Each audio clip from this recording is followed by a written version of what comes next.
y'Imana, ariko Bibiliya ivuga ngo ugutanga kuzana umugisha gusumba guhabwa. Kandi nasomye n'irindi jambo ry'Imana riri mu vyanditswe vyera rivuga ngo unkorera data wo mwijuru azomuha icubahiro. Ejo bundi nariko ndigisha abantu Bujumbura, ndababwira ku bintu bijanye no gutanga, ndababwira ngo nimba hari ibintu bibiri bitegerezwa kubaha umugisha mu buryo bukomeye cyane, no gutangira Imana ibijanye n'ibisabwa mu Mana, mu nzu y'Imana, mukongera mugatanga ibisabwa mu gihugu ico biti kori cyangwa amataxi cyangwa ibindi bintu. Nariko ndabwira ishengero ndababwira ngo igihugu nigishobora gutera imbere abenye neco batagiteje imbere. Ndatangazwa rimwe na rimwe mbere n'abakristo, mwebwe iri jambo narivuze ni Bujumbura ndarivuga naha iwanyu, nimba hari ikintu kitokubuza kuzoja mu ijuru, kuko ni icyaha abantu batihana, mbere baba bazi ko batihanye. N'abantu usanga bakora ubuzi butandukanye, boba ubuzi bwo kudandaza canke n'ibindi, bategezwa gutanga amataxi canke amakori y'igihugu, mugabo bagakwepa canke bagacereremba, bakumva umenga ko batababonye nta ngorane, canke bagatanga ibidashitse. Ndabibutsa yuko ivyo mukora byose Imana irabibona. Yesu adufashe cyane. Birasaba rero ko kugira igihugu gitera imbere mutanga amataxi, mutanga amakori, mbere kugera ku rugero atari bo babimenya, ahubwo wowe ushobora gutanga n'ivyo batari bazi, kugira ngo igihugu cyawe gitere imbere, kandi kugira ngo ube mwizigirwa imbere y'Imana. Nimba hariho taxi utatanze imbere y'Imana, birashobora kukubuza kuja mu ijuru. Nk'uko kudatangira taxi Imana yasizeho ico bita amashikanwa canke ikigira 10 birakubuza kuja mu ijuru. No mu gihugu rero ishengero nirishobora gutera imbere ritatejwe imbere na beneryo. Nukubera iki? Ibi byuma bigugwa amafaranga, ahantu nk'ubu murapanze hishurwa amafaranga, izo ntebe, ibi byose bikorwa byishurwa amafaranga. Nimba rero abakozi b'Imana bariko barababwira ngo mukorere Imana, mutangire Imana, ibi bintu nimuhave mwibaza ngo nibipfu busa. Kandi mwibaze mumenye neza, ntabwo iwacu ari ngaha mu isi, iherezo tuzoja mu ijuru. Kandi nitwaja mu ijuru, Bibiliya ivuga ngo umuntu wese azohabwa ingero ikwiranye n'ivyo yakoze akiri hano mu isi, akiri mu mubiri. Yesu nashimwe cyane. Bisigura ngo ibikorwa uri kurakora mu gufasha abakozi b'Imana, mu gufasha mu nzu y'Imana, mu gufasha imfuvyi n'abatakazi, mu gukorera igihugu, mu gukora ibintu byose Bibiliya isabwa, ivyo uzobironkera ingero, kandi nutabikora naho uzobironkera igihano. Yesu adufashe cyane. Ndabatera intege rero, nimba bariko baravuga ngo kora igikorwa iki n'iki n'iki, ni inyungu yawe, ni inyungu yawe, si inyungu y'ishengero. Oya, ndibaza neza si inyungu y'umuntu n'umwe, ariko ni inyungu yawe, kuko igihe kizoshika tuvanwe hano mu isi. Kandi Imana niyatwakira izobanza kutubaza ivyo twayikoreye, umumaro twamaze hano mu isi, ivyo twakoze hano mu isi, n'ibintu bitari bike, ingene nagiye nkorera Imana, ivyo Imana yagiye inkorera, ingene Imana yagiye ingirira neza, inkorera ibitangaza bikomeye cyane.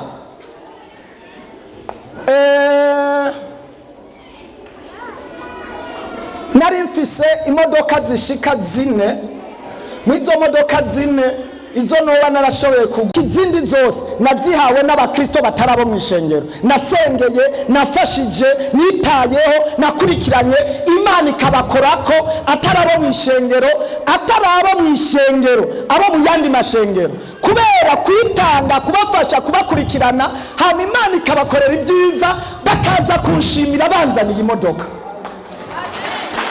Urumva rero gukorera Imana kuzana umugisha. Yesu nashimwe cyane. Gukorera Imana kuzana umugisha. Nta bantu bo mu ishengero ndongoye bigeze bampa izo modoka, oya, ariko n'abantu sengera Imana ikabakorako ikabafasha, kandi ntazi basabye. Inyuma y'igihe kirekire nkabona umuntu arigenza ubuntu, aravuga ngo mfatiye ku by'Imana yankoreye, mfatiye ku masengesho wasengeye, ndumva ntoronka icyo ndagushimira, ndaje iby'Imana aho yankuye n'ibyo yankoreye, ndumva ntoronka ingene nkushimira, ariko numva ngomba kuguha kado. Nkuko muri ko murankado nibi, ntabwo nabibasabye kweri, nanjye natangaye nakatima Imana yabanye namwe, n'ibyo nuko biriko biragenda. None ngomba ndagutera intege, gukorera Imana nta guhomba kurimwo. Imana ishimwe cyane, iduha ubuzima, itubikira byinshi. Nta muntu yakoreye Imana agafasha imfubyi, agafasha abapfakazi, agafasha abarushe n'abananiwe. Ndakwibutsa ikindi kintu uzokora gikomeye kizozana umugisha. Ntuze wigera ukorera Imana witeze inyungu ubwo nyene, kandi ntuzufashe uwo mungana nk'uko umenga uramuguranye, uzufashe wa wundi umenga ntazogusubiza. Ni Imana yo mu ijuru izoraba igakora ngo uyu muntu kubera yankoreye atakoreye abantu, reka nanjye ndamushumbusha. Rimwe na rimwe abantu ku rugero bangana bazavuga ngo urya reka ndamuterera ibi kuko nanjye ninagira urubanza azonterera, reka ndamufashe. Urya nawe ukamengana uguca ingero, icyo gihe ntuzoba ukoreye Imana, uzoba umuguranye kuko nawe azokwishura. Ariko ngomba ndababarire, korera Imana atanyungu. Bibiri ivuga ngo muterere ibyo kurya byanyu ku mazi ngo muzobishumbushwa igihe mutazi. Korera Imana ahantu ugeze kuri ba bantu ubona atanyungu utiteze ko bazogusubiza, hanyuma bikore ku mutima w'Imana, niho bizoza bifise ikintu kinini cyane. Rero icyo ndakivuye ko cyari icyo yari yavuze ku ntambamyi mwahuye nazo. Iyindi ntambamyi ya kabiri ntateba ko ni intambamyi ijyanye no kwibwa, mwahuye nayo. Iyo nayo yavuze ijambo ngo baba babyibye bajya gutanguza ishengero. Nibaza iryo shengero ryoba ari ryo kwa Shetani, ntabwo ryoba ari iry'Imana, nta n'inyungu yo bifise. Ariko ndazi ko Imana ishoboye byose. Bigeze kutwiba ibyuma, ndasenga Imana, tubibona inyuma y'imyaka 3 biragaruka. Ndavuga ati ibi byuma iherezo Imana dusenga izobizana inyuma y'imyaka 3 birafatwa biragaruka byose. Kandi bari batwibye hamwe n'ibindi byuma by'abandi bantu aho byari bibizi. Baravuga ngo Imana musenga rero turabe. Ndababwira ati twebwe Imana dusengira hari kandi irashoboye, ndabyizeye ngo nibizane rero turabe, ngo nimusenge turabe. Ndavuga ati Imana ishobora kubizana cyane ntinabizana, niyabona bikwiye, ariko ngiye gusenga kugira ngo Mana wemeze bariya abantu ko ari Imana dusenga. Erega mu myaka 3 hafashwe iby'iwacu gusa, iby'iwabo ntibyabonetse. Rero inzira ni zibiri, Imana irashobora kubigarukana, ndafise ibyizigiro. Kandi bitanagarutse Imana irashobora birashobora kugenda mu ubwo buryo, igomba kuraba kwihangana kwanyu no gukora kwanyu. Ariko icyo nzi ubu kwiba niyigera kuruta, ndazi ko tuzoronka n'ibiruta cyane iki, kuko Imana dusenga niyo kwizigirwa. Imana nishimwe cyane, ni nyabushobozi. Rero icyo kintu ni ukwihangana. Reka ndangirize ku cyanyuma kijyanye n'amajambo y'abajambo yoba yarabaciye intege. Nimuhumure, nta muntu n'umwe akorera Imana mu kuri no mu mpemu adashobora guhura n'amajambo, kandi Satani yoba atahari. Shetani ibikorwa byiwe umva, reka ndabibutse. None nimba barubahutse Yesu bakamubwira ko ari umunyabinyoma, bakamubwira ko icyamuzanye ari mbere, bakamwita ko ari umukuru w'abadayimoni, ari umukuru w'abasambanyi, mbega ibyabaye ku giti kibisi hari akantu icumye, siko ijambo ry'Imana rivuga. Ariko hampande y'ibyo bavuga, icyo ukwiye kuraba gusa cyangwa ikintu kintera ubwoba, naho wumvuga ko amajambo ameze gute, ariko umutima wanje ntunyagirize ko ibyo bamvuze ari ukuri, icyo gihe mba amahoro jewe. Ni icyo kintu kikwiye kikuremesha gusa. Nayo ubundi ntuzobuza abantu kuvuga pastori, oya, nkuko utobuza inyoni kugwa ku giti cyangwa kuguca hejuru. Nta munsi n'umwe inyoni woyibuza kuguca hejuru, ariko icyo woyibuza uyibuza kwikwarikako ngo iguhagarare kikwarikeko, ariko guca hejuru irarenga.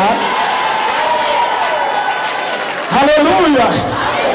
rero namwe nimuhumure bazobarementaniza bazobavuga hariya muri Matayo 5:11 baravuga ngo bazorementanya bazovuga ibintu byinshi ariko ivyo ntibibaca intege ngo niko n'abahanuzi ba mbere babagirira turavye kuva mu itanguriro gushika mu iherezo ayo makuru yabayeho batobiya babayeho basanabirake babayeho bavuga amajambo y'icyavuto ariko ikintu gikomeye gusa urabe ko icyo kintu bakuvuga ko kitabaye kutinya Imana wubaha Imana ibindi mu bireke bihuhute kintu cyose gifise umwanya waco kandi iyo kitari cyo kirarengana hama ibintu bigakomeza Yesu abahezagire cyane nimuhumure rero ko mwavutse mukabaho muzovugwa kandi bazobavuga ibyiza babavuge n'ibibi bazobavuga ibintu byose bitandukanye ariko ikintu gikomeye Yesu yavuze ijambo rinezera cyane ngo bazobamenyera kubyo mwebwe mwami ivyama babavuge mwami ivyama byiza babavuge mu bihoze babavuge mu bandanye musenge muvuge ubutumwa bwiza bw'ubwami mugarura abantu kuri Yesu mutange indero nziza mu bicitegererezo hanyuma ibyiza mukora bizotsinda ibiri ariko baravuga hama namwe mwibandanirize Yesu abaho umugisha reka dusengera ibyatanzwe nsome ijambo ry'Imana Mana turasengeye abagukoreye nkuko ijambo ryawe ribivuga hezagira abagukoreye hezagira abagutangiye mu kanya dufise mwami ubaho umugisha ubahezagire kugera ku rugero rukomeye icyubahiro kibicawe amashimwe aba yawe mu izina rya Yesu amen dusome ijambo ry'Imana bwiza bwa Yohana n'amajambo mubandanye igice cya 14 umurongo waho wa mbere kandi imbere yuko dusoma ayo majambo turaza kubibutsa ijambo ry'urufatiro bavuze ku munsi w'ejo ariko reka dusome iryo jambo niko ndasenga Imana yampaye iryo jambo Mana yampaye iryo jambo Mana yampaye iryo jambo abariko muratanga ibyabigira 10 twabisengeye mu binyarutse mu bubangutse tuje mu ijambo ry'Imana hari umusomyi mwiza cyane twagendanye fone hariya dusome ijambo ry'Imana mbona bayimuhaye dusomere n'ijambo mumenyeye ariko hari icyo Imana yambwiye ejo mwarumvise icyo Imana yavuganye natwe ubu naho hari icyo Imana yavuganye natwe mu ijambo ry'Imana dusomere umurongo wa mbere ubutumwa bwiza bwa Yesu Kristo uko bwanditswe na Yohana igice cya 14 umurongo waho wa mbere numvise Yesu hari amajambo meza yavuze ubwiwe urasoma shaka ndakubarira ukuza urasoma hariho amajambo hariho imirongo uzurasimba ariko hera kuwo murongo wa mbere akadusoma mu izina rya Yesu Kristo Yesu inzira n'ukuri n'ubugingo nimuhagarike imitima yanyu mwizere Imana nanje munyizere imuhira kwa data hari amazu menshi iyo abatariho bandabibabwiye amen amen dukomera amashi Imana n'ijambo ry'Imana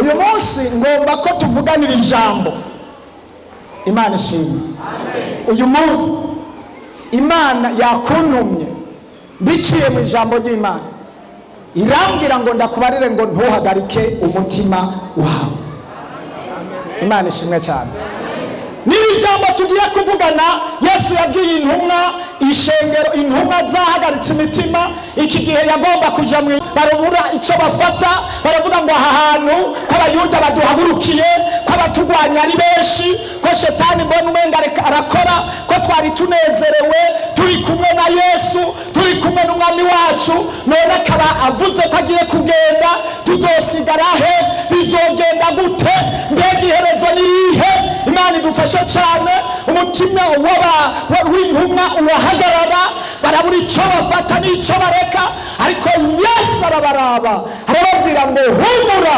ntimuhagarike imitima yanyu n'iri jambo nanjye ndakuzaniye ngo ntuhagarike imitima yawe ntuhagarike umutima ndazi ibiduhagarika imitima birahari Imana idufashe cyane ntuhagarike umutima intambara si yawe ntuhagarike umutima nta kintu na kimwe ubasha guhindura atari Imana yonyine yohindura ibitari bike ku buzima bwawe nasomye ijambo ry'Imana riravuga ngo nta kindi kintu na kimwe ngo naho wohindura agashatsi ngo kere bikokere. Ariko nagomba ndakubwire ngo iri jambo rije ku buzima bwawe. Imana irabona abantu bahagaritse umutima kubw'amagwara, kubw'ubukene, kubw'amagaragazwa, kubw'intambara, kubw'aho kubura aho kuba, kubw'ibintu bisuriranye, kubwo mu rugo, kubera umwasi shetani.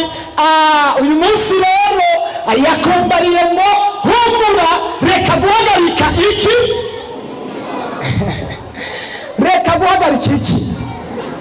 Ni iri jambo ry'Imana rikomeye kandi jewe naremeshejwe cyane mu buryo buhambaye cyane. Ijambo rigira ubushobozi rivanye n'urivuze. Nivyo? Ijambo rigira ubushobozi rijyanye n'urivuze kandi rikagira ubushobozi rivanye n'uryizeye. Kubwo umuntu avuze ijambo rigira ubushobozi mu buryo bukomeye. Hari umuntu avuga ijambo mu mwanya muto cyane. Imana idufashe cyane. Ibintu bigahinduka mu mwanya muto kandi ari umuntu. Karitsiye waba bigahinduka, aho waba bigahinduka, ibintu byose. Ijambo rero rigira ubushobozi rivanye n'uwabivuze. Ahantu Yesu yatubwiye aya majambo agomba kutwigisha mu buryo bubiri. Uburyo bwa mbere yagomba kutubarira naho turi hano mu isi turuhijwe, tunaniwe, aha mu isi ko atari wacu tuzohora, ariko aratubarira yuko hari ahandi tuzoja, kandi aho hantu tuzoja yahateguye neza, hari amazu meza, hari ibihe by'agaciro, kandi abamaze kujya aho hantu n'iyi saha turiko turavuga aha turushe babo baranezewe. Yesu adufashe cyane.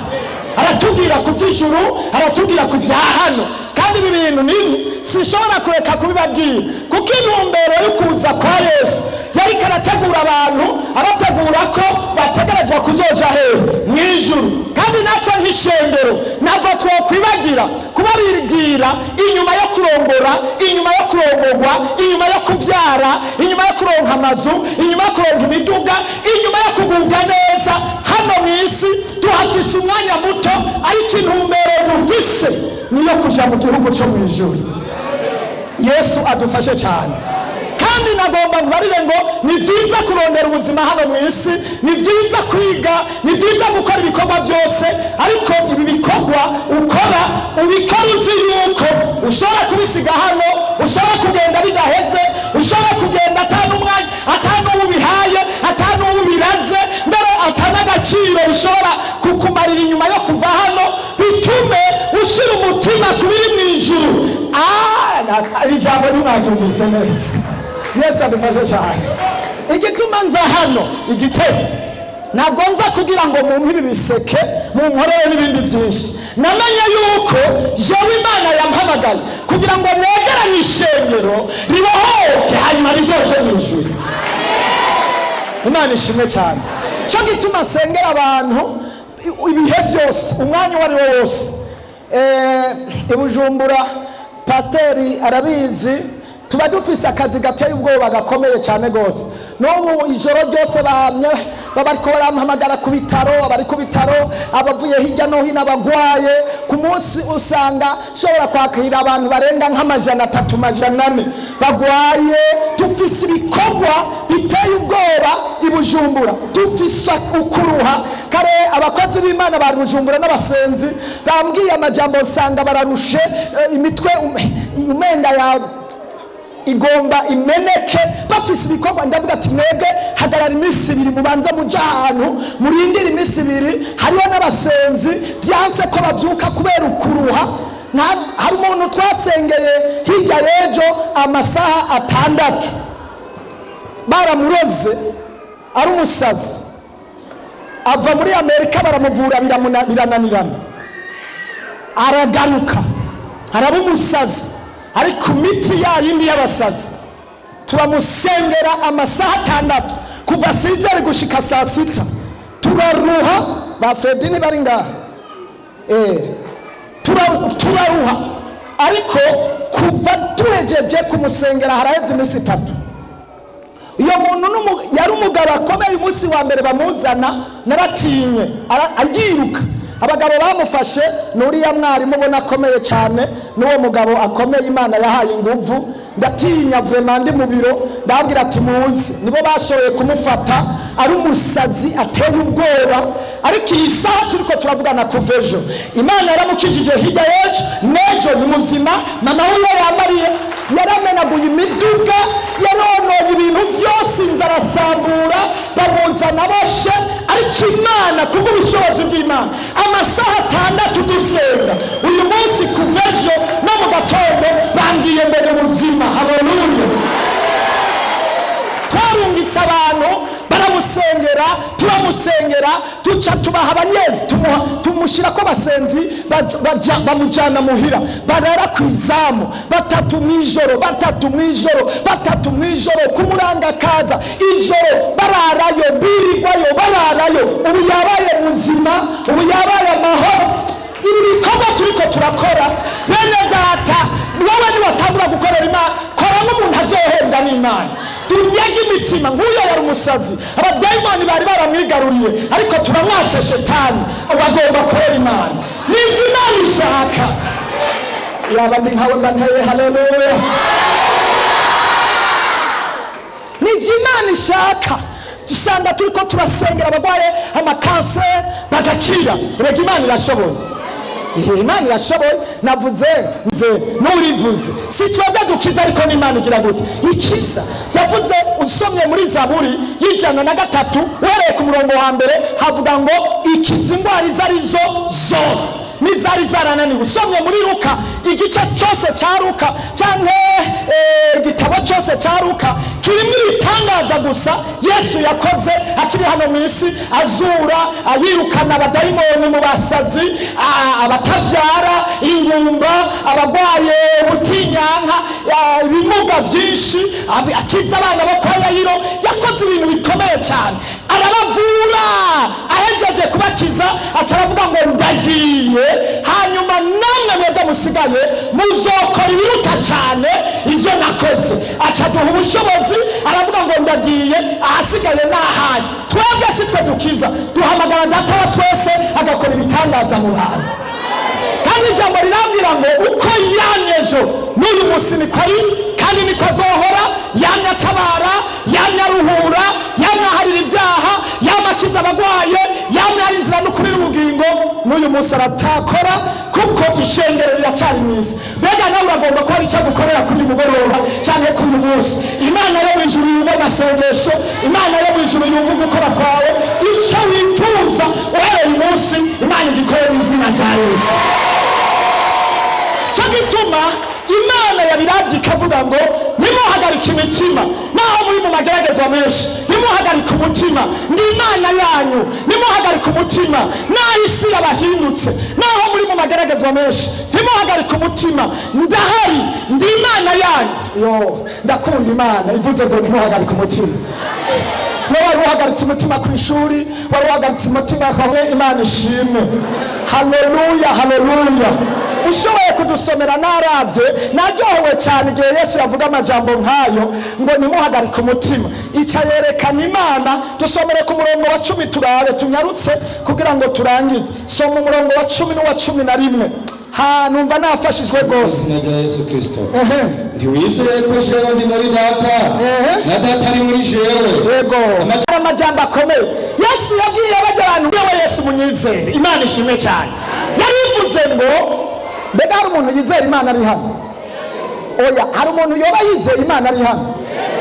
Mana yo mu ijuru, urizeye Imana by'ukuri? Urizeye Kristo Yesu yapfuye akazuka?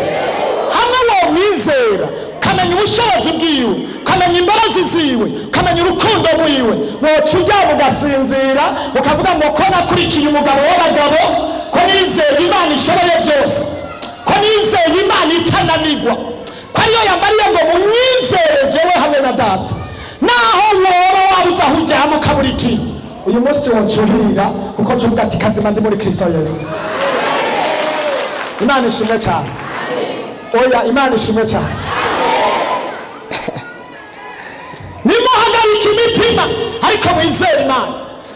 Jewe ni jambo riranezera mwa bakozi b'Imana. Ariko twizere iki? Ariko twizere iki? Umuntu ushobora kumwizera akaguhemukira, ivyo nibisanzwe, ariko Imana yoyo ntihemuka. umuntu ashobora guhinduka bamukoreye ibyiza byinshi ariko imana ntihinduka. Nagomba mbwira umuntu wese afise ikintu kimuhagaritse umutima uyu munsi yumve ko yizeye Imana acarana Imana. Namye ndayiraba none ejo twari ku ijambo rivuga ngo ishoboye byose, nibyo usingiye hirya gato nasomye ijambo ry'Imana rirambwira ngo Yesu ari muri data, data nawe ari muri twebwe, acavuga ngo mwizere. Imana ishimwe. Iri jambo mwaryumvise, aravuga ngo jewe ndi mu Mana data, kandi data nawe ari muri jewe, kandi natwe bamwakiriye bari muri Kristo Yesu. Dusomera 15 basiri ijambo mu giumve gituma mukwiye kurema. Aho nyene simba gato 15 kuri 4 twumve. Nimugume muri jewe, nanje ngume muri mwebwe. Yego. Nuko ishami ritabasha kwama ubwaryo litagumye mu muzabibu, simbira kundwe niko namwe mutabasha mutagumye muri jewe. Simbira kundwe twumve. Nimwaguma muri jewe, amajambo yanje akaguma muri mwebwe, musabe ico mugomba cyose kizobabera kuno. Amen. Fondasiyo y'ugukira kwawe nuko wizera Imana. Fondasiyo y'uguhindurirwa amateka yawe nuko wizera iki? Imana ishimwe cyane. Kandi Bibiliya ivuga ngo kwizera nukumenya neza udakekeranya ibidashoboka ko bishoboka. Umva kwizera, mwumvise kwizera nukumenya neza udakekeranya ibintu bitameze gute, ibintu bitagira bidashoboka, niko kwizera. Usomye mu Baheburayo igice cya 11 umurongo waho wa mbere ko havuga ngo ukwizera Yesu yavuze ngo mwizere Yesu, mwizere data na Yesu mwizere. Kombe kumwizera nukumenya neza udakekeranya ivyo ubona wowe udashoboye ko Imana ibishoboye mwaka kanya. Kandi ndakubwira ukuri, nasomye ijambo ry'Imana rivuga ngo utizera Imana ntahimbara Imana, utizera Imana ntagirane ntahimbara Imana. Bisigura ngo ivyo ugomba ko Imana igukorera. Reka ndababwira, ejo narababwiye yuko Imana hari byiza gukorana namwe uyu munsi, kandi ndabizi mu mwanya ngomba senge abagwaye mutaha mwakize. N'abantu bari ngaho ejo babonye kugira neza ko Imana. Ni bande bumva bakize ku munsi w'ejo, bahora bameneka imitwe, bahora bafise ibibazo, ejo twasengeye bo bahari impinduka bahaguruke. Abumva bakize bari bagwaye, bari bafise ingorane z'ingwara, muri bamwe bari babaye nk'abasazi ejo, bari bahuye n'ingorane nyinshi, bovuga ibitari biki. Abakize ku munsi w'ejo, abakize ku munsi w'ejo ni bande? Hagarara pana kumanika ukuboko hejuru. Umuntu wese yumva ko Imana hari icyo yakoze ku buzima bwe ku munsi w'ejo ahagarara. Imana ishimwe. Turababona hari inyuma hose abo Imana yakozeko. Uyu munsi Imana iraza gukora ibirengeye cyane ibyo ibyabonetse ku munsi w'ejo. Umva, bisabwa ko wizera Imana, ariko ibihe murimwo by'ingorane bibatera kwibagira Imana. Ariko nasomye ijambo ryiza ryanejereje kabisa. Uwitwa Aburahamu yizeye Imana n'umuharura ko wo kugirana no kugororoka, niko ijambo ry'Imana ryambwiye. Mbere aho hantu hanezereje cyane ho havuga ijambo rikomeye, iravuga ngo naho yarageze mu zabukuru ntiyigeze adebukirwa, ngo adebukirwe mu kwizera Imana. Naho yarashaje ngo ageze mu myaka 100 atarabona icyo Imana yavuganye nawe, yakomeje kuyizera, kandi mu kuyizera kwamuhaye izina risumba ayandi mazina yose.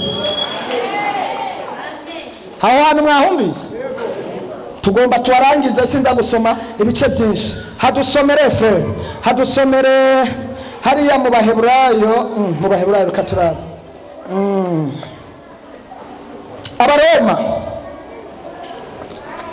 Abaroma 4 twumva uko havuga. 4 ku murongo wa 3, kandi ngomba senge 4 Abaroma 4 ku murongo wa 3 dusomere. Ivyanditswe bivuga iki? bivuga ngo Aburahamu yizeye Imana bimuharura ko kugororoka cyane. yamara ukora ingero yiwe ntiharurwa nk'ubuntu ariko biharurwa nk'inyishu. Amen. Dusomere ku murongo wa 17 twumve. Mu nyonga z'iyo yizeye nkuko byanditswe ngo nkugize sekuruza w'amahanga menshi, niyo Mana izura abapfuye kandi yita ibitariho nk'ibiriho. Aburahamu yizigiye ibitokwizigiwe ngo abe sekuruza w'amahanga menshi nkuko byavuzwe ngo urubyaro rwawe niko ruzongana. Amen. Wagejeje ku 19. Kandi ntiyagabanukirwa ku kwizera maze kuba akaheze kuko yari amaze imyaka nk'ijana y'amavuko yiwe na Sara yari yaraciye. Ntiyigeze agabanukirwa ku kwizera, naho urukoba rwiwe rwaboneka nk'urwashaje, naho yaboneka nk'umutama, naho yaboneka umugore we nk'umukecuru, ariko yizera ubushobozi bw'Imana. Kandi Imana iravuga ngo uhereye isaha nanjye ko yanyizeye natezukirwe bagabanukirwe nzomugira sokuruza w'amahanga. Yo Mana yo mwijuru. Subira inyuma ku 17 hari akantu numvise wavuze wumva uko kavuga. Mu nyonga z'iyo yizeye nkuko byanditswe ngo nkugize sekuruza w'amahanga menshi, bandanya niyo Mana izura abapfuye kandi yita ibitariho nk'ibiriho. Ako kantu niko kamfashije. Ni Imana yita ibitariho nk'ibimeze gute? Ibiriho. Amen. Haleluya. Hariko Imana twoyizera yita Imana nk'ibitari ibiriho ibita nk'ibigizero. Subiramo tukumve neza. Ako kantu je kamfashije naho notaha nako karahagije. Kandi yita ibitariho nk'ibiriho. Yita ibitariho nk'ibiriho. Haleluya. Amen. Imana ubushobozi bwayo kugira neza kwayo yoyo yita ibitariho nk'ibiriho. Nico gituma navuze ngo rari imbere mu kwizera ubona ibintu utabona wowe ubibone ko biri mu biganza vyawe. Uyu mwanya uragwaye indwara idakira, tangura uraba ubushobozi bw'Imana, wizere ko Imana ishoboye byose, kandi utangure kubona ko uyu munsi utegerezwa gukira. Iyo ibitariho ibibona nk'ibihari. Jewe niko kwizera nagize igihe natanguze ishengero nabaye umusazi. Ubundi mu kwizera bisaba kusara. Kwizera Imana ubisaba kumenga uri umusazi. Ubundi Imana uyiharuye mu biharuro ngera Imana mu burenganzira ndasezera turaganira inkijije indwara ikomeye cyane y'ukuzurinda nivujije mu Burundi biranka, nja mu bihugu byo hanze ndivuza biranka, kandi mu nda bapima bakabura ikintu na kimwe. Inyuma yaho Imana irankiza irambarira ngo inkiza imaye condition irambira ngo genda unkorere, maze kwemera ihitigira operation yonyine. Maze gusezera ishengero na rimwe ati ngiye gutangura ibikorwa kubera Imana yari yabimbwiye. Mpura n'ingorane, nari mu ishengero rinini ry'abantu ndongoye benshi kandi nakunda kurivamo, mbona ni ikibazo ndanagwaye, niho nkikiruka ndibaza ingene nzosubira kubona abantu. Mugabo Imana ikanyereka ibihumbi n'ibihumbi by'abantu. Yoyo yita ibitariho nk'ibiriho uyu munsi. Mu myaka 13 yari kinyereka ibiriho uyu munsi, nanjye nkabibona yoyibona bizoba uyu munsi ahantu. Ariko Mana yo mwijuru, Imana idufashe cyane. Tukwiye kuraba kure mu Mana, tukwiye kwizera kure mu Mana. Ubuzima uri mu uyu munsi Imana irabuhindura. Birashoboka ibyo ubona bitarabaho na bya bintu ubona umenga ntibishoboka. Hari ibintu Imana woyisaba nawe ubona umenga ngo ntibizoshoboka. Ku Mana ibidashoboka, ibyo ubona udashoboka, ku Mana nibyo bishobokera. Kandi Imana nijyana n'ubuntu buto buto, ijyana n'ibintu bidashoboka.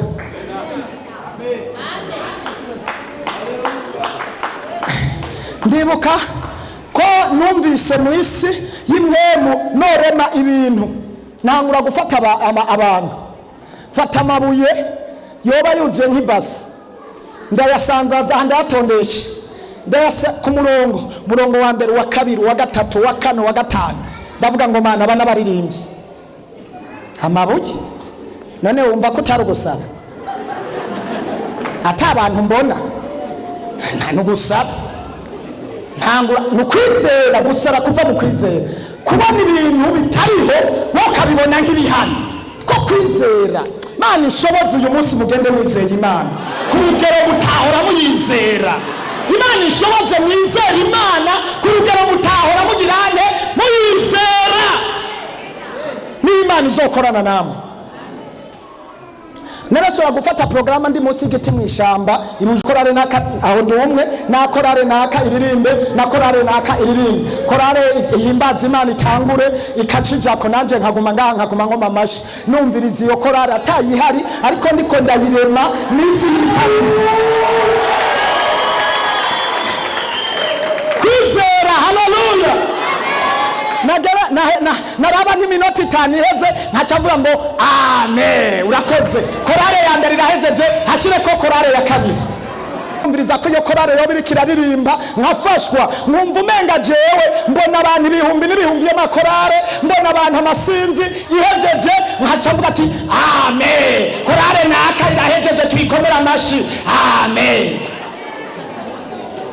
Musi y'igiti ndahantu mu ishamba, musi y'igiti n'amarira menshi nibaza, ndavuga ati Imana nukuri irema ibintu bitariho ikabibona nk'ibiriho. Tuduze cyubahiro cy'Umwami Yesu, haleluya.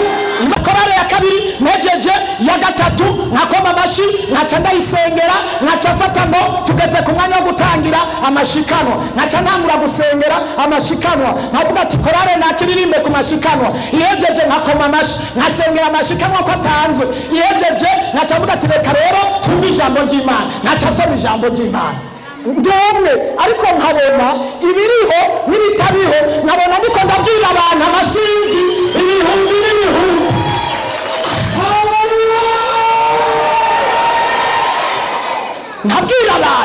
Nabwira abantu ubutumwa bwo kwihana. Ihanye nkasengera abagwaye, ntejeje ishengero rigasohoka, navuga ngo shenguruka murashikanye, bagataha abantu. Ibyo byose nabirema bitahari, ariko mwisi y'intemu nabikwega nk'ibihari. Uyu munsi byarabonetse ntibyabonetse, birahari nta bihari.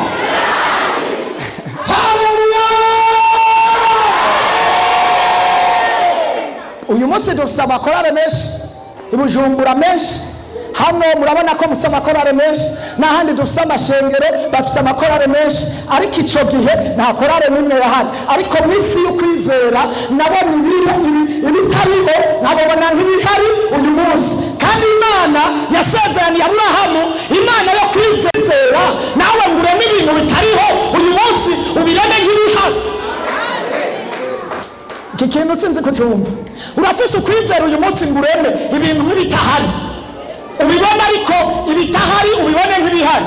Ushobora kubura ingumba kwa muganga byaranse, hirya no hino byarananiranye, ariko iyi saha nyene wofata ku nda yawe ukarema umwana nk'umukikiye, ukamurema nk'umwosa, mbere ukamwita izina, ibihari bitariho ukabibona nk'ibihari. Imana yabikorerako hano no kwizera, igakora igitangaza kidasanzwe. Yatugiriye neza. Mu mwaka uza yifuza ko twaba twubatse ahandi, numva tugomba kushobora kureba ikirere cy'ikibanza, ukakirema nk'igitahari, ubu nta gihari, ariko ukakirema nk'igihari, ukumva ko kiriho, ukumva ko kihari. Uyu mwanya urashobora kurema akazi ukakarema nk'agahari mu kwizera Imana yo mu ijuru. Ubwa mbere banza umenye iyo Mana. Uyu mwanya ushobora kurema umufiyanse wawe ameze nk'uko ugomba, urugo rwiza rumeze nk'uko ugomba, ukarurema uyu munsi ataruhari, ariko ukamurema nk'uko wifuza ko ruzogera. Imana yaduhaye ubushobozi, iduha ukwizera, ivuga ngo icyo dusaba cyose ku murongo w'indwi ngo izogikora. Imana ishimwe cyane.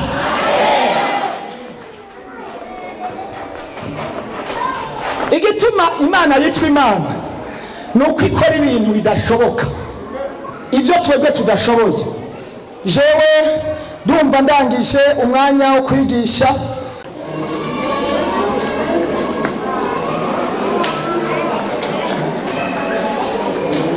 bane bagira umuzingi, bane gusa, bane. Sawa, ndashobora kubona abandi batatu canke babiri, munyaruke. Sawa, abandi bane bagira umuzingi nyuma yabo. Inyuma ye mureko jangaho hagati, murashobora kwagura gato ariko ntimwagure cyane, mwegerane uko. Sawa, ngomba ndangirize kuri jambo Yesu yatubwiye. Yavuze amajambo ngo naho byoba byarabacanze ntimwezere Imana, nanjye ngo munyizere, mutuma mwibuka igikorwa kimwe gusa Imana yoba yarakoranye namwe. Mwibuka ibikorwa bingahe? Birashoboka umuntu agacika intege, birashoboka ukadendebukirwa. Aburahamu yageze mu zabukuru, arasaza, aradendebukirwa, ariko ngo ntiyapambukiwe, ntiyadendebukiwe, agumana ukwizera ubushobozi bw'Imana. Naryohewe cyane. Aba bantu ijambo twatanguriye ko ryavuze ngo nimuhagarike imitima, mwizere na Data. Hamwe ku 15 havuze mu yandi majambo, yavuze ngo bariko baramubaza abayuda n'abafarisayo, baramubwira ngo uyumve, iyo ubonye jewe ubonye Imana, kandi ubonye Imana ababonye jewe. Umukristo mwiza yubaha Imana, akijejwe agororoka mu ndani. Haleluya! Uyu ni umukristo mwiza yubashe Yesu, yakiriye Yesu nk'umwami n'umukiza. Amaze kumwakira Yesu nk'umwami n'umukiza, akihana, akatinya icyaha, akavavanwa n'icyaha. Ntabwo ari Fulgence gusa, ubu ni Maître Fulgence, ariko uyu munsi naki Maître Fulgence yitwa Yesu, yakiriye Yesu nk'umwami n'umukiza. Mu yandi majambo, kwihana ibyaha ugahindukira mu Mana, nusigara ari wewe, uba winjiye muri Yesu. Si wowe uboneka rero, haboneka Yesu. Kandi si Yesu wenyene aba ari umwe, Yesu nawe aca yinjira muri se yamutumye. Muriko muranyumva? Nukuvuga Imana iri mu butatu. Uyu mugabo rero ari mu Mana, ari mu butatu. Yakiriye Yesu yatumwe na Data. Hanyuma amaze kwakira Yesu, bivuga ngo ubonye Data. Yesu aravuga ngo ubonye jewe ubonye Data. Abigishwa bariko baramubwira ati wewe uva he ugaja he, twereke iyo wumva niyuja. Aramubwira ati iyo ubonye jewe, baramubaza ati twereke so. Arababwira ati ubonye jewe ubonye Data, kandi ubonye Data ubonye jewe, kuko jewe ndi muri Data, Data akaba muri jewe. Haleluya! Abantu bakiriye umwami n'umukiza barahiriwe, batere haleluya. Ngo rero ni Fulgence yakiriye Yesu ari muri se ari muri Yesu ari muri Fulgence ari muri Yesu ari muri Data. Haleluya! Yesu ari mu bintu bitatu. Nababwiye ngo Imana yogufasha ukamenya ibi bintu, wacuhagarara kuri rya jambo, wacumenya ni kuki Yesu yavuze ngo ntimuhagarike imitima yanyu ariko munyizere. Yarazi igituma avuze ngo ntimuhagarike imitima. Yavuga ngo umuntu ari muri jewe akaba muri Data, aba ari mu gikomangoma, nakwiye guhagarikwa umutima n'ikintu icyo ari cyo cyose. Mu yandi majambo, ari Fulgence yakiriye Yesu ari muri we, kandi Yesu ari muri Data. Nguyu rero yibereye aha, bisigura ngo ubu araha. Aha naho hariho protection ya Yesu. Aba bantu bana bamuzungurutse ni Yesu acazigama ari iwe. Nukuvuga ngo aba barazungurutse. Bibiliya yavuze ngo uri muri Yesu aba muri jewe, nanje nkaba muri we. Imana ishimwe cyane. Duduze icubahiro cy'umwami Yesu. Gumamo. Haleluya! Mura yibereye muri Yesu, yakiriye Yesu rero aba uri Yesu, araproteje. Uri muri Yesu, Fulgence ari muri Yesu, Yesu ari muri Fulgence, aca azigama. Uyu muzingi ni uwa Yesu, uyu muzingi ugira kabiri ni uwa data wa twese. Uyu ni ukuvuga ngo ari mu bumana, uyu ni umuzingi wa data wa twese. Uyu muzingi w'Imana data ari muri Yesu. Yesu nawe aca murinda kugira ngo ushikire uyu, urinda kurengana Yesu ukarengana na data. Ni kweli? Hingo wowe uri umbabarire, icyo ngiye kukubwira si cyo kiri, mugabo tufate kuri intumwa watumwe, kuko mu bihe tugenda ducamo hano mu isi ibidushikira hariho pra ikorerwa kwa Shetani, hanyuma bakaca biga umuntu aza gushitsa iyo pra, naho yoba ari umurozi agomba kuguha isumu cyangwa agomba kukwica, bibanza kugirwa hariya kwa Shetani. Ujya muntu twomwica gute? Shetani akacaza mu badayimoni, akaca araba uwo yobituma kugira ngo akuroge cyangwa agukoreshe, nimba ari ugukura mu kazi nuko bimeze. Uyu rero ni intumwa ije kurondera Fulgence, yatumwe ko Fulgence ategerezwa kumugirira ibyo agomba. Ubu ni ukuvuga ko Fulgence ari hano yibereye muri Yesu. Imana iguhe kumuma mu Mana data wa twese, kandi ari muri Yesu. Yesu nawe ngo acabwira data, aha data uyu ni Yesu, uyu ni data, ni Yesu, ni uruzitiro rwa Yesu, ni uruzitiro rw'Imana data. Murabona uyu muntu adakwiye kugubwa neza ari muri Yesu akaba no mu Mana. Ni kubera iki uri kubahagarika umutima kandi uri muri Yesu? Wowe ugowe cyane igihe wowe utari muri Kristo Yesu. Nuko rero wewe uhawe misiyo y'umuntu, aguhaye misiyo kugira ngo umukurireyo, uriya umuzane umujyana ahantu wifuza, cyangwa agomba gupfa cyangwa agomba gukorerwa ibintu bibi, utegerezwa kumukurayo hariya ari. Urabona kandi bagutumye gutegerezwa kugikora. Gerageza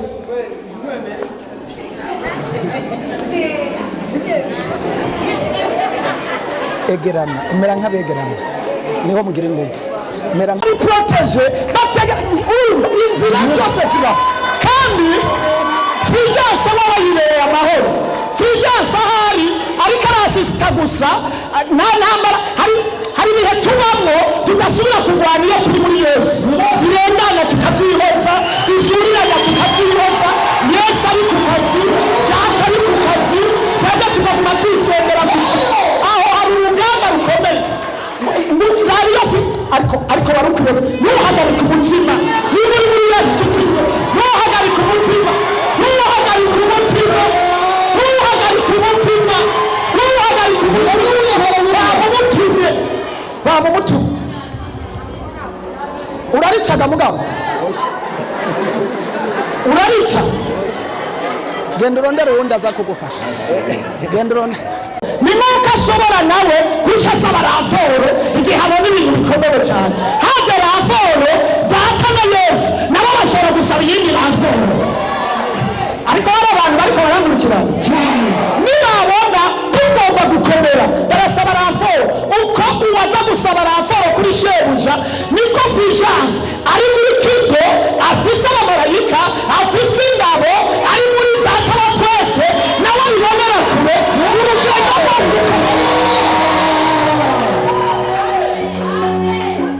Mwavuga ingene mubigenza bariko barapanga pra, ariko uko babipanga data na wene n'abamarayika n'abakerubi n'abasarafi nabo bariko bari mu nama y'ubwenge, bariko barabibona. Ni ukuvuga ngo inzira zose recamo. Uru ni urugamba rero rudasanzwe ku bantu bariko. Fulgence wabahaye, Fulgence wabahaye, arakingiwe, arakingiwe, arakingiwe, arakingiwe, arakingiwe, arakingiwe.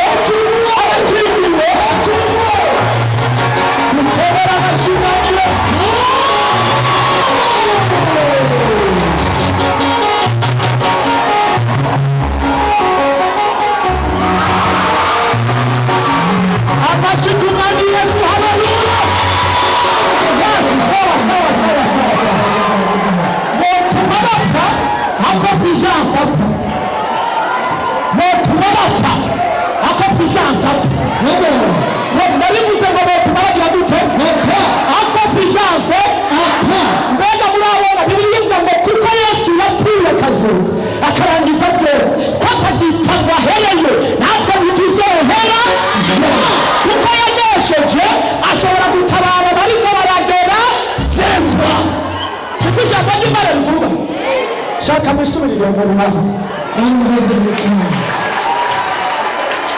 kuko Yesu yanejeje ngo ashobora gutabara bariko baragira gute barageragezwa no ijambo ry'Imana rivuga tuhagarika umutima nimba uri muri Kristo Yesu neza mbega wowe uri muri Kristo Yesu warahevye ibyaha warahevye ubusambanyi warahevye inzigo warahevye amacakubiri warahevye ibintu byose warahevye nimba utarabiheba nimba utarinjira muri Kristo neza barukwiye kwinjira muri Kristo Yesu niho hari ubuhungiro niho hari amahoro niho hari kunesha niho hari gutabarwa nasomye ijambo riranezera ngo yotuma atanga ingabo ibihumbi bigapfa ku bwawe baramwakiriye neza humura abarozi barahari abakwanga barahari abasi barahari abakubabaza barahari abakurwanya barahari abarenenenya barahari abatagomba gutera imbere barahari abatagomba ko wapfasa barahari ariko mu ijuru naho hari Imana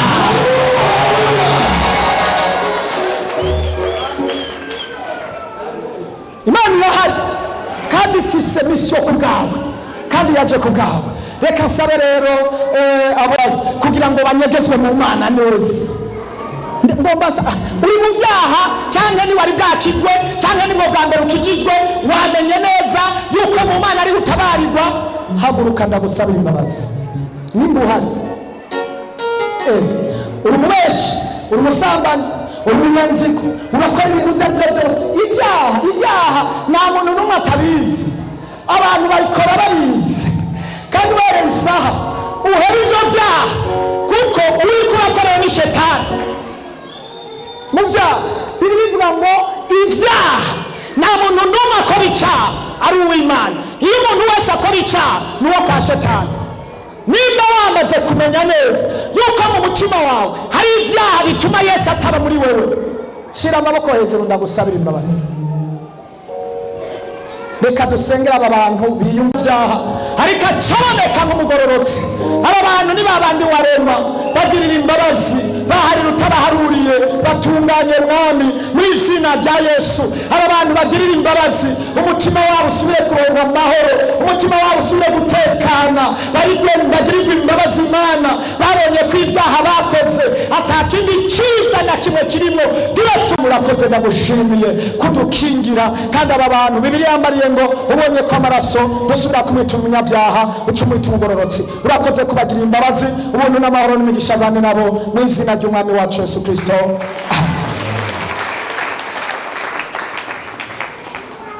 Hari umuntu ashobora kuba ari mushasha atarakira Yesu nk'umwami n'umukiza neza kandi akumva by'ukuri kw'ibyaha ariko arivayangamo ari byinshi by'umurengera akumva yuko agerageza guhera ibyaha bikanga akumva ko ari mibohero byamuboshe akumva akeneye deliverance yo kubohoka uri mushasha uboshwe uragomba kubohoka niba by'ukuri urumva uboshwe n'ibyaha ukaba ugomba kubohoka nagomba ndagusaba uhagarare mu buryo special ndagusengera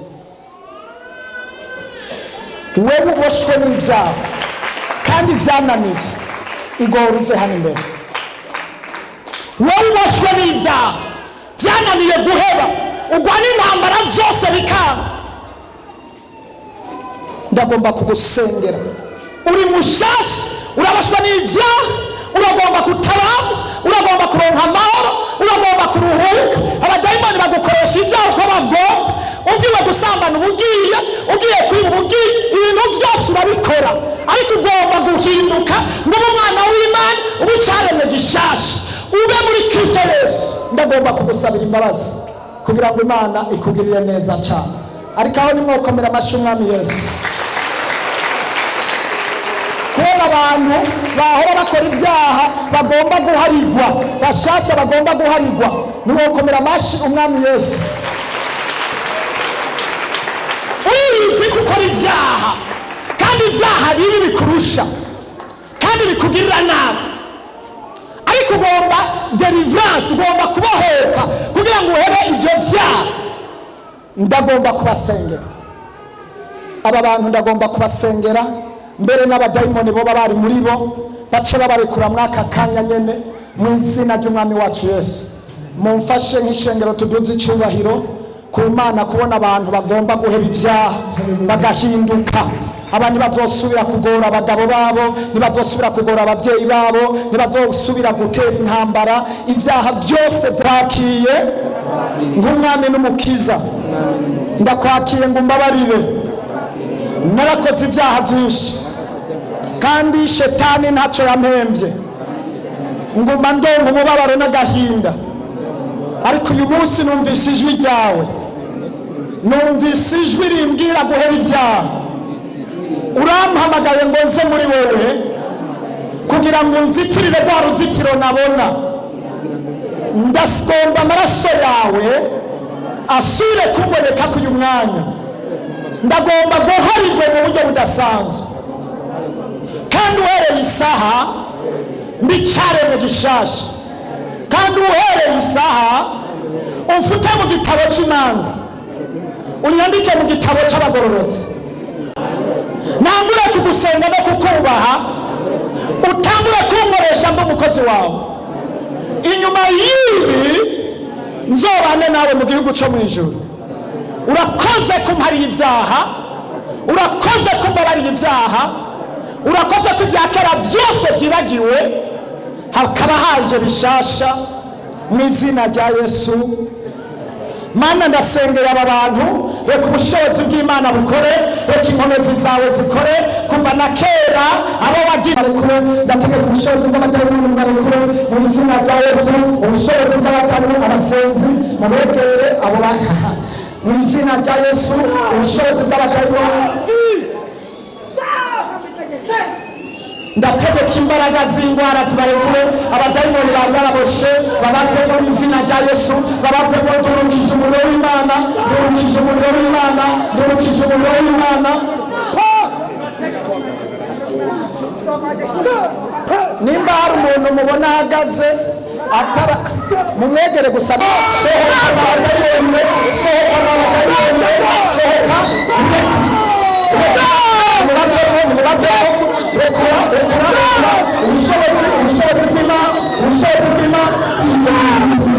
Ubushobozi bw'Imana bubarekure, ubushobozi bw'abadayimoni bubatemo, ubushobozi bw'Imana bubakoreko,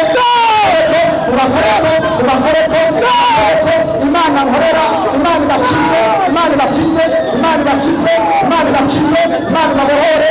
Ubushobozi bw'Imana nkorera, ubushobozi bw'ijuru mu izina rya Yesu.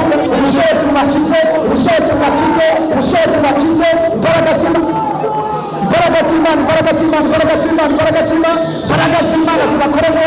Umuriro w'Imana ukore, umuriro w'Imana ukore, umuriro w'Imana ukore, umuriro w'Imana ukore, umuriro w'Imana bakoreko, umuriro w'Imana bakoreko, umuriro w'Imana bakoreko. Mu izina rya Yesu turabasengera, turabasengera, turabasengera, turabasengera. Sohoka, sohoka, sohoka, sohoka. Munzane hano, ntagawe ngaha, munzane hano imbere, imbere, ntagawe ku itapi. Mushenga ntagawe ku itapi. Mu izina rya Yesu, ubushobozi bukora, ubushobozi buhora, ubushobozi bw'ijuru, ubushobozi bw'amaraso ya Yesu, ubushobozi bw'amaraso ya Yesu, ubushobozi bw'amaraso ya Yesu, ubushobozi bw'amaraso ya Yesu. Mana turabasengeye, abo bantu bakira indwara, abo bantu babohoke, abo bantu babohoke, abo bantu babohoke. Ibyari bibaboshe birarekure, intebe z'abadayimoni zari zibaboshe turazirukana, turazirukana mu izina rya Yesu. Bakira igitangaza, bakira igitangaza, bakira igitangaza, bakira igitangaza.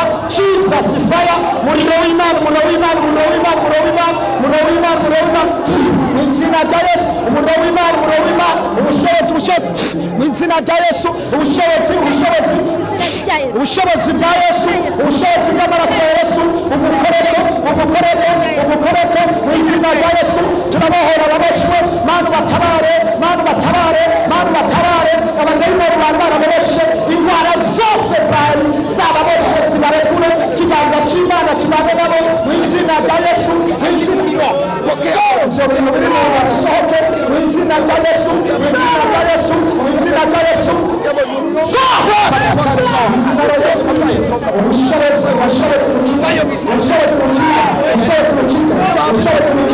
Mana ndabasengeye batabare, Mana abarwayi bakize, bakize mu izina rya Yesu, bakize mu izina rya Yesu, bakize mu izina rya Yesu, bakize mu izina rya Yesu. Abari barwayi bakize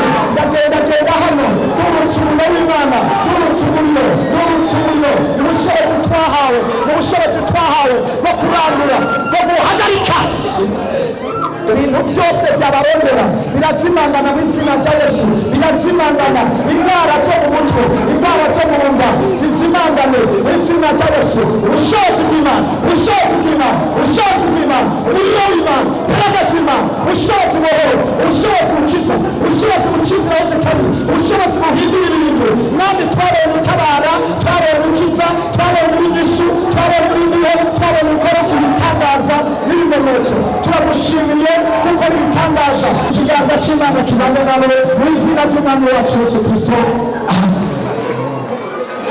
Mwebwe mwese duhejeje gusengera abatarakira, abarwaye gusa, kandi ndaza kubakenera mu wundi mwanya. Abumva bakomeye basubire mu bibanza, hasigara abo bumva bagwaye.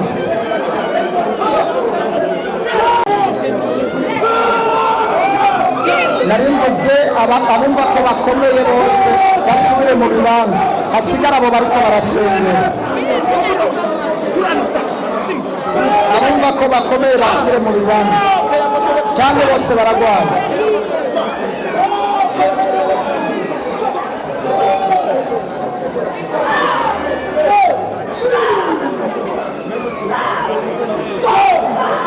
Basubire mu bibanza abandi bose. Reka ndabasabe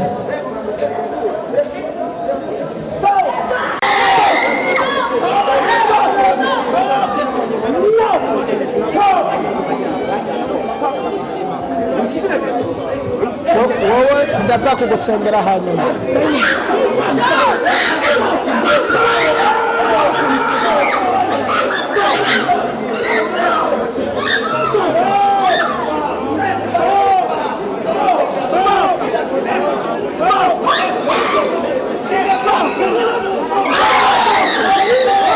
Abandi musubire mu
turabasengeye ubushobozi buhora, ubushobozi bukiza, ubushobozi bucizira aho tutari. Ndabasengeye, tabara aba bantu, bohora aba bantu, babashwe na shetani, babashwe n'indwara, mana bakire. Shetani yazindamitse n'izina rya Yesu. Bamufashe hano inyuma, umuriro muzane hano basi mumukure mu ntebe mu izina rya Yesu. Ubushobozi bukora, ubushobozi bubohora, ubushobozi butabara. Yesu genda mu bantu, genda mwami, kora ku muntu, igaragaze ku muntu wese agwaye hano, apfa ndahakize, apfa ndahabonye ukuboko kwawe. Imana, abarwaye kansera, abarwaye diyabete, abarwaye transplantation, izina rya Yesu turabasengeye.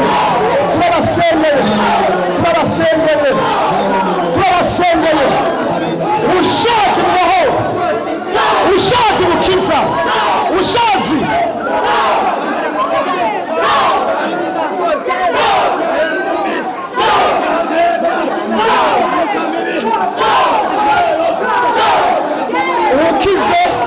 ukize acasubira mu ntebe.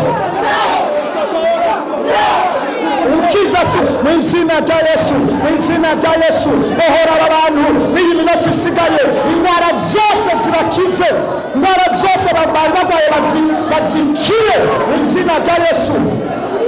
Pasiteri arashobora kubakorako jewe ndasenga gusa mu izina rya Yesu Kristo kora ku buzima bwabo cyangwa hari n'abasenzi barashobora gukora ku mitwe. Ijambo ryawe rivuga ngo muzorambika ibiganza ku bagwayi bakire. Turabarambitse ku biganza tubohora twirukana abadayimoni twirukana indwara twirukana ibisigo umuriro w'Imana ubushobozi buhora ubushobozi bukiza.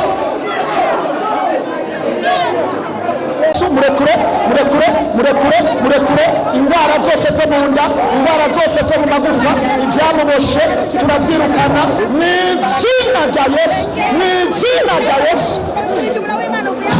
ubushobozi buhora ubushobozi bukiza ubushobozi butabara ubushobozi bucinzira aho zitari. uyu muntu yazingamye ndamusengera mu izina rya Yesu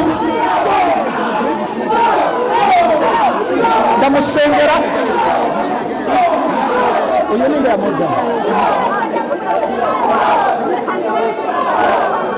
agwara gute ubu yakiza ariko yabotse. Tekana mama, Imana irakugira neza, ruhuka. Yesu arakugira neza. Nizina uyu mwana mugabo arashusha none kutamujyanye kwa mugabo ye uri Imana y'amahoro ubushuhe buhagarare. Ndamusengeye mwami umugire neza muri byose kiganza cy'Imana kibane nawe. Urakoze mwami kuri Imana amasezerano mu izina rya Yesu amen.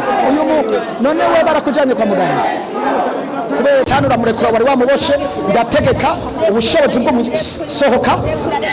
sohoka ibiri mu nda musohoke mu izina rya Yesu.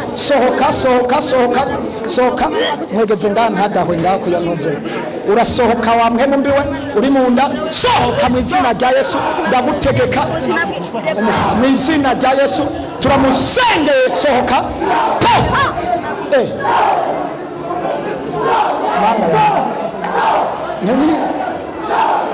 Mu izina rya Yesu mu izina rya Yesu mu izina rya Yesu Kristo fata uyu muntu mufate cyane ntiyikubite hasi. ubushobozi bw'Imana bubohora ubushobozi bw'Imana bukiza. Fata ujya mu mukobwa mumwegere mu izina rya Yesu Kristo turabasengera twirukana abadayimoni twirukana imihemo ziri muri bo twirukana ibisigo mu izina rya Yesu byababoshe. Turabasengera twirukana amapepu yababoshe abagira abasazi abagira kwirukanga turutse umuriro w'Imana mu izina rya Yesu. Imbaraga z'Imana zibabohore imbaraga z'Imana zibakize ibisigo bibarekure ibisigo bihunde abavene gihugu baboshwe na Shetani turabirukana mu izina rya Yesu. Turabirukana n'abanye umuriro w'Imana wabaturiye umuriro w'Imana wabaturiye umuriro w'Imana wabaturiye umuriro w'Imana wabaturiye umuriro w'Imana wabaturiye umuriro w'Imana wabaturiye umuriro w'Imana wabaturiye mu izina rya Yesu. Umuriro urahiye urahiye urahiye ibyo bari barabazirikiyemo ngibyo birahiye birahunze mu izina rya Yesu. Impamvu zose za Shetani zirabarekura basubire kuronka amahoro basubire kugirirwa neza.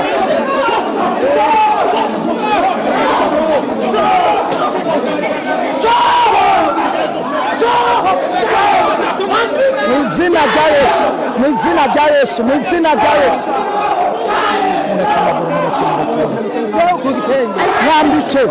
Mwambike neza.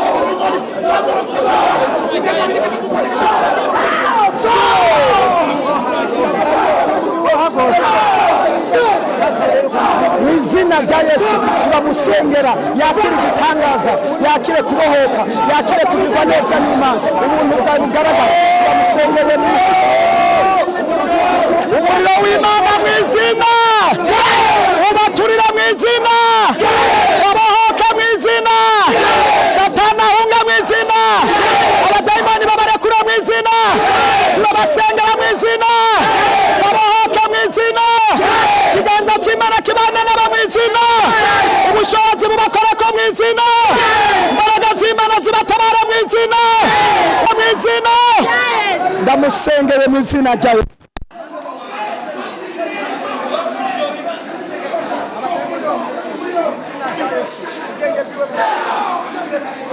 Shetani ya amekura mizina Yesu amahoro agirirwe neza n'Imana mu izina rya Yesu, mu izina rya Yesu. Mana ndagusengeye, Imana ishoboye byose, Imana itabara.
Ndagarura ubwenge bw'uyu muntu, ndabugarura.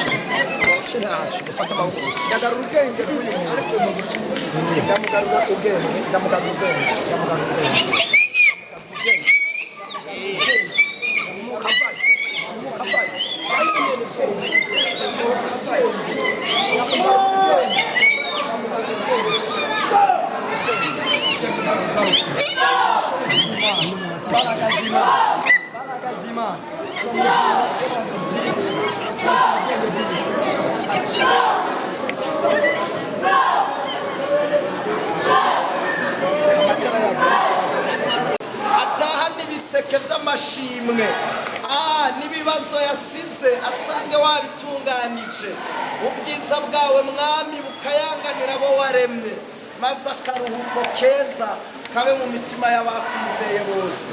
Turahezagiye abari abashitsi babanye natwe, kandi turabasengeye umunezero bakura hano urushirize kwaguka mu buzima bwabo, aho bazovuga bati hari intango shasha, kandi n'abasangwa ubagirire neza, izo bakoze umwe wese umwongereze umusubize aho yakuye. Amahoro yawe aruta uko yomenywa n'umuntu wese ashibamira imitima ya bose, uhereye none kugeza ibihe bitazoshira. Dukoma amashyi